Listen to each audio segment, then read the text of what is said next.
Hello again, OrgaCom students, and here we have another video reference that we have entitled the Job Aid Flier Reference.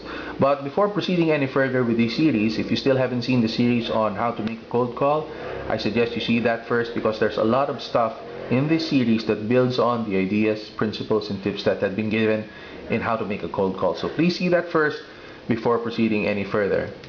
Now, as you know, in your job aid project, you're supposed to do personal networking as well as cold calling activities. The bulk of cold calling will be done over the telephone at the CPO.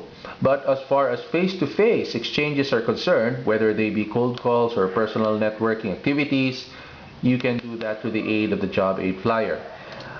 In the series on how to make a cold call, we discovered that in order to be coherent in your delivery of your messages, it would be good if you had a script. And even if you have a definite opening and closing, you still need to have a couple of building blocks that you could mix and match. Now, the building blocks are like themes or topics that are important that need to be discussed, but they have to be sequenced in the right way depending on the particular circumstance that you're dealing with. So the same principle applies also in developing a script and the building blocks for the Job Aid Flyer.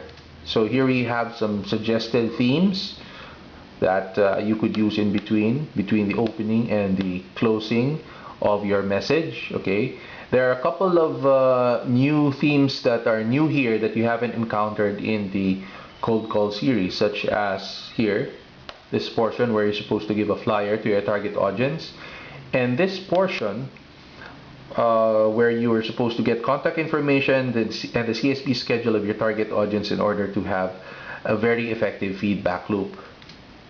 Now, again, to develop coherence and consistency in your delivery, you need to keep practicing. Practice with your group mates. Try to develop a variety of scenarios, not just the scenarios that I have given. Try to create some very hard and challenging scenarios, and also try to use codes that are natural for you. Keep on practicing until the delivery becomes fluent and it becomes natural. Now, when we talked about the cold calls over the telephone, since the primary vehicle here, the primary channel is your voice over the telephone, appearance was not that important. Well, that is not the case with the use of the Job Aid Flyer, because this is now a face-to-face exchange. So you need to be conscious of your looks, of your facial expression, your body language, the clothes that you're wearing, okay?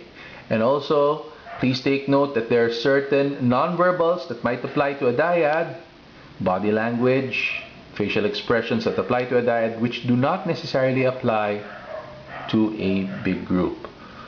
Okay?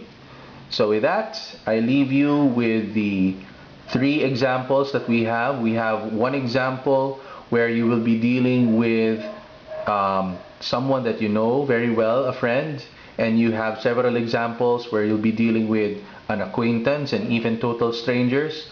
There are also some examples where you will be working with dyads, but there are also examples here where you'll be working with a small group as well as a big group. So with that, once again, we end our talk, and I wish you good luck on your job aid project.